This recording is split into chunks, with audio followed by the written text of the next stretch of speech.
Good morning. आजकल paper पढ़िया को जमा इच्छा ही नहीं।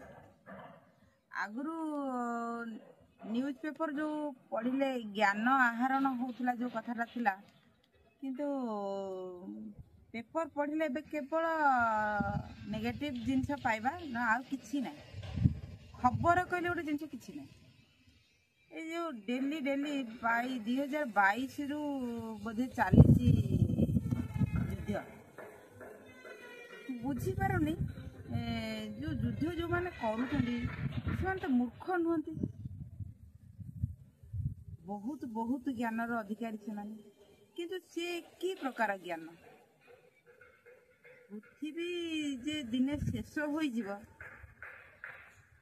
तो भल भाव जना अच्छे ता सत्वे भी से युद्ध चली युद्धर परिणाम केबे भी कोठी भी हैनी शांति युद्धर परिणाम माने विध्वंस नष्ट होगा किंतु एते सबू जानी थिबा सत्वे निजर अहंकार आत्मबड़ीमा कौन ताकू कहबी कौन भाषा नहीं तांको पाइका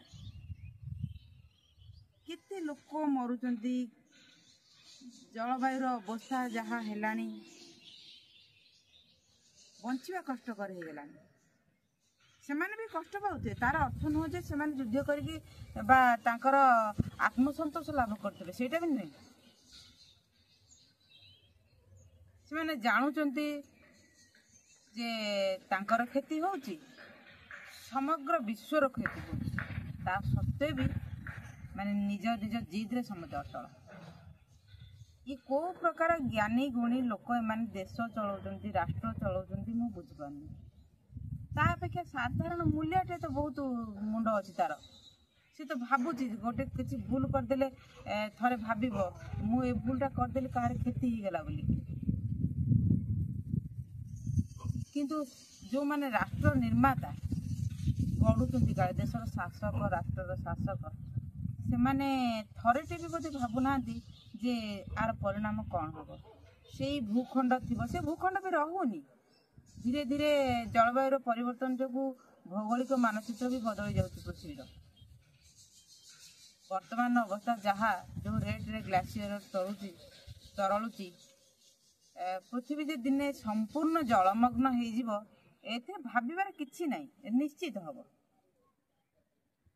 आमे छोट बेलू आमे जी देखिकी आसीलु माने ऋतुचक्र अवस्था अंतत 6टा ऋतु नहेले भी आमे 4टा ऋतुर अनुभव करूँ किंतु एबे 4टा ऋतु तो नहीं केवल खरा वर्षा शीत जाई टिके अनुभव करूँ किछि वर्ष है एबे आउ शीत भी नहीं 2टा ऋतु खरा आ वर्षा ता भितर बेजर होची खरा खरा कहले सूर्य कोपर केमिति पृथ्वी बंचिब आ जो रेट रे माने युद्ध रे लिप्त रहउचंती राष्ट्र राष्ट्र भितर से केमिति पृथ्वी बंची मु भाभी पारनी मु भावुची आमे तो साधारण लोक आम मुंडे जिनसटा आसुची से मुंडे कौन सतरे आसुन से कौन सतरे भावु नथिबे खाली प्रचार प्रसार पाइका भाषण रे कहीदेले तांकर सरीगला से रूस हो यूक्रेन हो अमेरिका हो चीन हो इवन पाकिस्तान भारत भी हो पछे जदियो भारत एमानक अन्य राष्ट्र तुलन में आम देश केबे भी सेही नीति आपणैबनी किंतु आत्मरक्षा पाइका ताकू युद्ध करिया को पड़ू किंतु सीमा विवाद गोटे जिनिस से सीमा कौन नहीं कौन करिवो जेतबे निजे पृथ्वी रहिबनी पृथ्वी रहिबनी सेतबे से सीमा को नहीं कौन करिवो राज्य राज्य भितर सीमा विवाद देश देश भितर सीमा विवाद सेतबे मु भावे एमानकर बुद्धि केते केते छोटता माने को ज्ञान रे माने कि पाठ पढ़िचंती देशटा को रक्षा करि पारनो पृथ्वी को जो तुम माने तमें बंचीच तुम वंशोद्भव बंचे ପୃଥିବୀ ବଞ୍ଚିଲେ ହିଁ ତ ସୃଷ୍ଟି ବଞ୍ଚିବ ନା। ମଙ୍ଗଳ ଗ୍ରହକୁ ଅଭିଯାନ ଚାଲିଛି, ମଙ୍ଗଳ ଗ୍ରହରେ ବସତି ସ୍ଥାପନ କରିବେ, କିନ୍ତୁ ଯେଉଁ ଗ୍ରହରେ ବଞ୍ଚିଛନ୍ତି ସେ ଗ୍ରହକୁ ବଞ୍ଚେଇବାର ଅପଚେଷ୍ଟା କେବଳ କରୁଛନ୍ତି। ତାହେଲେ ମାନେ ସେ ଗ୍ରହକୁ ମାନେ ନଷ୍ଟ କରିବା ପାଇଁକା ଯେମିତି ଶପଥ ନେଇଛନ୍ତି। ଯେଉଁ ଗ୍ରହରେ ବଞ୍ଚୁଛନ୍ତି ତାକୁ ରକ୍ଷା କରିପାରୁନାହାନ୍ତି, ତାକୁ ଛାଡ଼ିକି ମଙ୍ଗଳ ଗ୍ରହରେ ଯାଇ ଜନବସତି ସ୍ଥାପନ କରିବା ପାଇଁକା ଚିନ୍ତା କରୁଛନ୍ତି, ଚେଷ୍ଟା ଚାଲିଛି। ଭବିଷ୍ୟତରେ ସେମାନେ ସଫଳ ହେବେ ବୋଲି ଆଶା ମଧ୍ୟ ରଖିଛନ୍ତି। ଆବିଷ୍କାର କର, ଉଦ୍ଭାବନ କର, କିନ୍ତୁ ଯାହା ଅଛି ତାକୁ ନଷ୍ଟ କରିକି କେମିତି କ'ଣ କରିବ?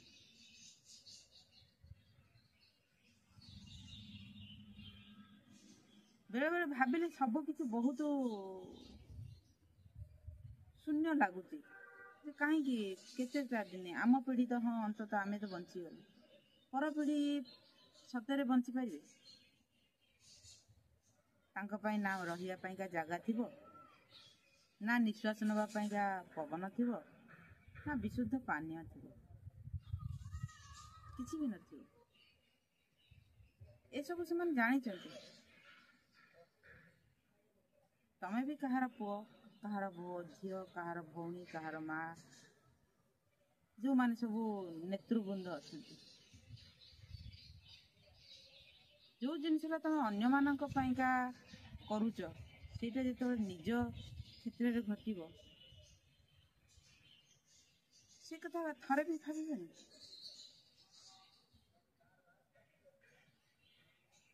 ମୁଁ ଭାବେ ସତରେ କ'ଣ ସେମାନେ ଚିନ୍ତା କରୁନଥିବେ? ଏ ସମସ୍ୟାର ସମାଧାନ କ'ଣ? ମୋତେ ତ ସମସ୍ୟାର ସମାଧାନ ବାଟ କିଛି ବି ଦେଖାଯାଉନି। ଯେଉଁ କହନ୍ତି ନେଡ଼ିଗୁଡ଼ କହୁଣିକି ବହିଯିବା କଥା, ନେଡ଼ିଗୁଡ଼ କହୁଣିକି ଅଲରେଡ଼ି ବହି ସାରିଛି। ତାକୁ ଆଉ ହାତ ପାପୁଲିକି ଆଣିବା ସମ୍ଭବ ନୁହେଁ। ତାର ଅର୍ଥ ଆମେ ଏଇଟା ସ୍ଥିର ନିଶ୍ଚିତ ହୋଇ ବସିବା ଆଉ ବସିକି ସେ ବିଧ୍ୱଂସକୁ ଅପେକ୍ଷା କରିବା। କେବେ ପୃଥିବୀ ଧ୍ୱଂସ ହେବ ଆଉ ସେ ଧ୍ୱଂସ ଲୀଳାର ଆମେ ସମସ୍ତେ ଜଣେ ଜଣେ ଭାଗିଦାର ହେବା। ସମସ୍ତେ, ଜଣେ ବି ନୁହେଁ। ମୋ ଜାଣିବାରେ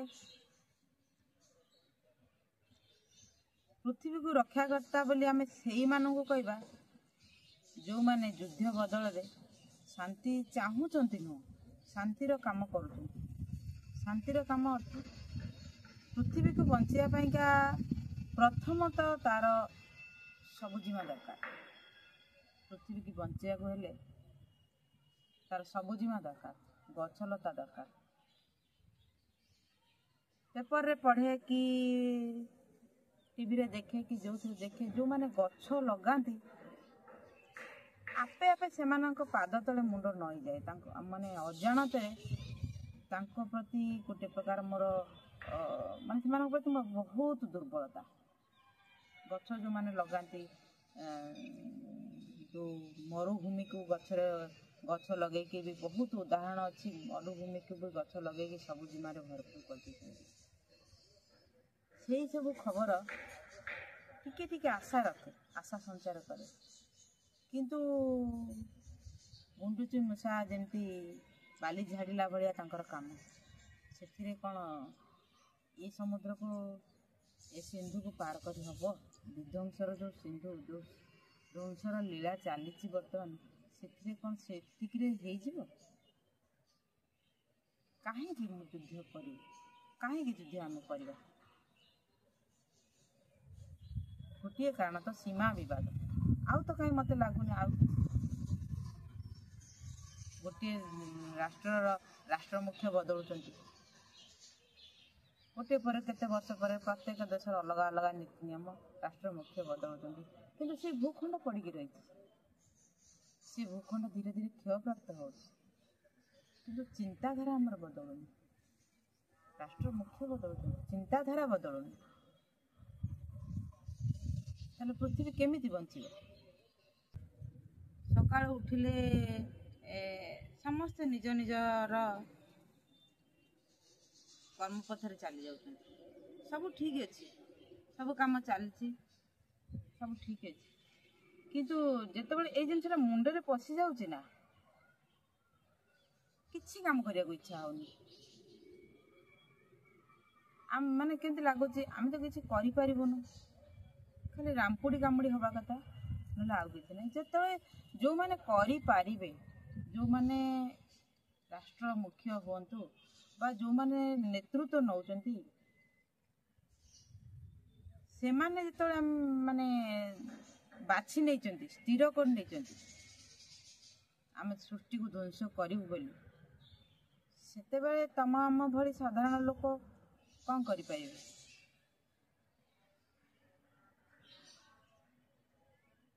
ବହୁତ ଚିନ୍ତାର ବିଷୟ।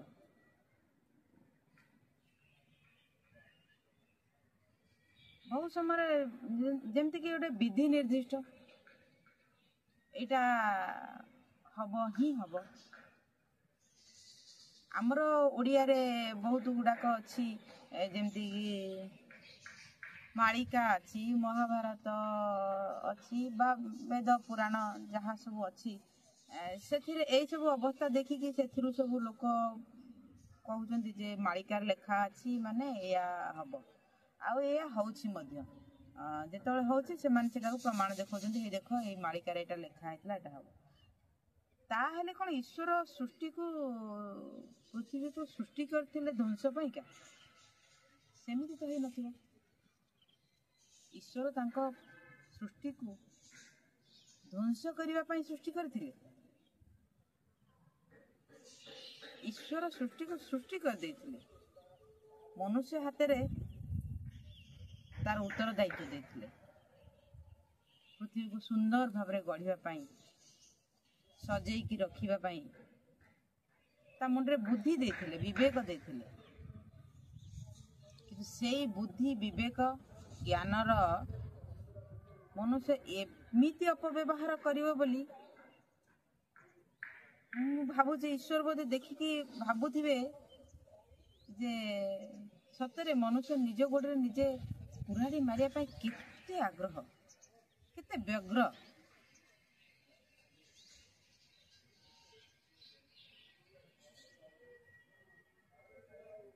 ଅନେକ ଉଦାହରଣ ଅଛି, ନିଜ ଗୋଡ଼ରେ ନିଜେ କୁରାଢ଼ି ମାରିବାର ଅନେକ ଉଦାହରଣ ଅଛି। ମୁଁ ଦେଖୁଛି ଯୁଦ୍ଧରେ ମୋର ଲୋକ ମରୁଛନ୍ତି, ସେ ମୋ ଲୋକକୁ କାହିଁକି ମାରିଲା, ମୋ ସୀମା ଭିତରକୁ କାହିଁକି ପଶି ଆସିଲା, ମୁଁ ତା ଲୋକକୁ ମାରିବି ଆଉ ତାକୁ ଅତିକ୍ରମଣ କରି ତା ସୀମା ଭିତରକୁ ପଶିବି। ତା ଦ୍ୱାରା କ'ଣ ହବ? ଏ ସାଧାରଣ କଥା ତ ନିଶ୍ଚିତ ଭାବରେ ସେମାନଙ୍କ ମୁଣ୍ଡରେ ପଶୁଥିବ, କେବେ ନା କେବେ ରିଆକ୍ସନ୍ କରୁଥିବ। ନା ସେମାନେ କ'ଣ ଏତେ ମାନେ କ୍ଷମତାରେ ଏତେ ଲିପ୍ତ, ଏତେ ଅହଙ୍କାରରେ ଭର୍ତ୍ତି ତାଙ୍କର ହୃଦୟ, ତାଙ୍କ ମନ, ଯେ ଏଇସବୁ ଚିନ୍ତାଧାରା ତାଙ୍କ ମୁଣ୍ଡକୁ ଆସୁନଥିବ? ସେମିତି ତ ହେଇନଥିବ। କେବେ ନା କେବେ ଥରେ ତ ଅନ୍ତତଃ ଚିନ୍ତା କରିଥିବେ। ଏତେ ଉଗ୍ର କେମିତି ହବ? ତମେ ପ୍ରତ୍ୟେକ ମନୁଷ୍ୟ ନିଜର ମା ବାପାଙ୍କ କଥା ତ ଥରେ ଭାବୁଥିବ, ମୋ ମା ମୋ ବାପା, ମୁଁ ଏଇସବୁ କର୍ମରେ ଏମିତି କାମ କଲେ ମୋ ମା ବାପା କ'ଣ ଭାବିବେ? ନର୍ମାଲି ସାଧାରଣ ଲୋକ କଥା ମୁଁ କହୁଛି। ତାହେଲେ ସେମାନଙ୍କର ମା ବାପା ତ କେତେ ମହାନ ହେଇଥିବେ ଯେ ତାଙ୍କ ଭଳି ଜ୍ଞାନୀ ଗୁଣୀ ଲୋକଙ୍କୁ ଜନ୍ମ ଦେଇଛନ୍ତି, ଯେ ସେମାନେ କ'ଣ ଥରେ ତାଙ୍କ ମା ବାପାଙ୍କ କଥା ଭାବୁନାହାନ୍ତି? ନିଜ ପିଲା ଛୁଆ, ନିଜ ସଂସାର କଥା ଭାବୁନାହାନ୍ତି ଯେ ଏଇ ଧ୍ୱଂସ ଲୀଳାରେ ମୁଁ ବି ଧ୍ୱଂସ ହେବି, ମୋ ସଂସାର ବି ଧ୍ୱଂସ ହେଇଯିବ, ପୃଥିବୀ ବି ଧ୍ୱଂସ ହେଇଯିବ, କିଛି ରହିବନି। ତାହେଲେ ମୁଁ କାହିଁକି ଏଥିରେ ଲିପ୍ତ ରହିବି? ସମସ୍ୟାକୁ କ'ଣ ଆଲୋଚନା ମାଧ୍ୟମରେ ସମାଧାନ କରାଯାଇ ପାରିବ ନାହିଁ? ଏବେ ଆମେ କହିବା ଆଲୋଚନାର ସମୟ ଅତିକ୍ରାନ୍ତ ହେଇଗଲାଣି। ଯେତେବେଳେ ଥିଲା, ଯେତେବେଳେ ସମୟ ଅତିକ୍ରାନ୍ତ ହେଇନଥିଲା, ବିଜ୍ଞାନ ଯେତେ ଉନ୍ନତି କରିଛି ସୃଷ୍ଟିକୁ ସେତେ ଅବନତିକୁ ନେଇଯାଇଛି। ଏସବୁ କେବଳ ବିଜ୍ଞାନର ଅଗ୍ରଗତିର କୁପରିଣାମ। କିନ୍ତୁ ବିଜ୍ଞାନର ଅଗ୍ରଗତି ତ ଉଦ୍ଦେଶ୍ୟ ତ କୁପରିଣାମ ନଥିଲା ନା। ବିଜ୍ଞାନ ପାଇଁ ମଣିଷ ଆଜି ମାଙ୍କଡ଼ରୁ ଆଜି ଏଇ ଅବସ୍ଥାରେ ହେଇଛି, ବା ସଭ୍ୟ ସମାଜରେ ବାସ କରୁଛି, ଉନ୍ନତିର ଚରମ ସୀମାରେ ପହଞ୍ଚିଛି କେବଳ ବିଜ୍ଞାନରେ। ଠିକ୍ ଅପୋଜିଟ୍ରେ ଆମେ କହିବାକୁ ଗଲେ, ସେ ଏତେ ବିଜ୍ଞାନ ପାଇ ମଧ୍ୟ ଅବନତିର ଚରମ ସୀମାରେ ପହଞ୍ଚିଛି। ପୃଥିବୀ ରସାତଳକୁ ଯିବାକୁ ବସିଛି। ଜଳମଗ୍ନ ହୋଇଗଲା ପରେ ପୃଥିବୀ ଆଉ କ'ଣ ଥିବ? ବରଫ ଯେଉଁ ରେଟ୍ରେ ତରଳୁଛି, ଦିନକୁ ଦିନ ଜଳବାୟୁର ଯେଉଁ ରେଟ୍ରେ ପରିବର୍ତ୍ତନ ଘଟୁଛି। ଆମେ ଛୋଟବେଳେ ଦେଖିଥିଲୁ ଯେତିକି ମାନେ ଗରମ ହେଉଥିଲା, ଏବେ ତ ସହି ହେଉନି। 8 ମାସ ପାଖାପାଖି 8 ମାସକୁ 8 ମାସ ପୁରା ଗରମ ରହୁଛି। ସେଇଟା ପୁଣି 45-50 ଡିଗ୍ରୀ ଆମର ମାନେ ଉପକୂଳ ଓଡ଼ିଶାରେ, ଉପକୂଳବର୍ତ୍ତୀ ଜିଲ୍ଲା ଗୁଡ଼ିକରେ, ଓଡ଼ିଶା ଭଳି ରାଜ୍ୟମାନଙ୍କରେ 45 ସେପଟକୁ ପଳାଉଛି। ତାହେଲେ କେମିତି ପୃଥିବୀ ରହିବ? এই କଥା ଭାବିଲେ ରାତିରେ ନିଦ ବି ହୁଏ ନା ବେଳେବେଳେ। ତାପରେ ପୁଣି ଭାବିକି ମୁଁ କ'ଣ କରିବି? ଆଉ ମୋରି ଭଳିଆ କେତେଜଣ ଏମିତି ଭାବିଲେ କ'ଣ ହବ? ଯେ ଈଶ୍ୱରଙ୍କ ହାତରେ ଟେକିଦେବା କଥା, ଯାହା ପ୍ରଭୁ ତମର ଇଚ୍ଛା ହିଁ ପୂର୍ଣ୍ଣ ହେଉଛି, ତୁମର ଇଚ୍ଛା ହିଁ ପୂର୍ଣ୍ଣ ହେଉଛି। ଆଉ ଏଇଟା ଯଦି ତୁମର ଇଚ୍ଛା, ତାକୁ କେହି ବ୍ରେକ୍ କରିପାରିବେନି। କିନ୍ତୁ ମନୁଷ୍ୟ ମୁଣ୍ଡରେ ଯେଉଁ ସଦ୍ବୁଦ୍ଧି ଦେଇଛ,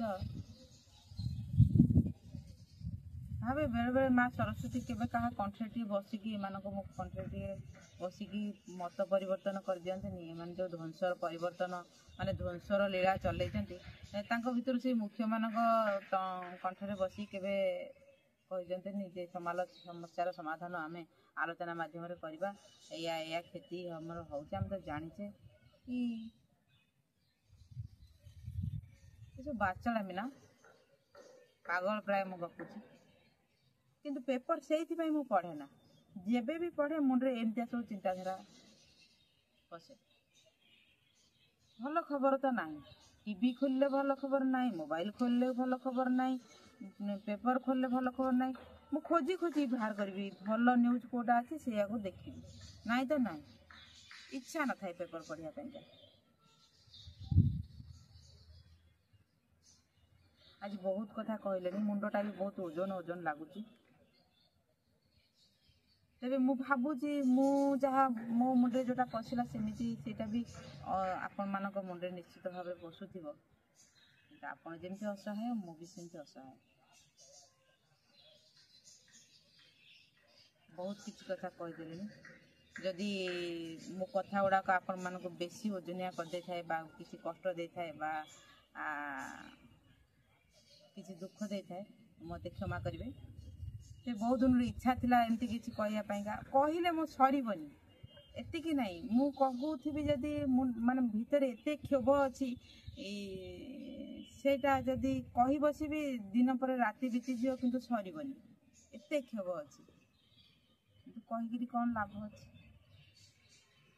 ଯେତିକି ଦିନ ନିଜର ଆୟୁଷ ବା ନିଜ ଦ୍ୱାରା ଯାହା ସମ୍ଭବ, ଯେତିକି ତମେ ପାରିଲ, ଗଛଟିଏ ଲଗେଇଲ, ଯତ୍ନ ନେଲ, ତାକୁ ବଡ଼ କଲ, ତମ ଦ୍ୱାରା ଯେତିକି ସମ୍ଭବ ବା ସେତିକି କରିଚାଲ।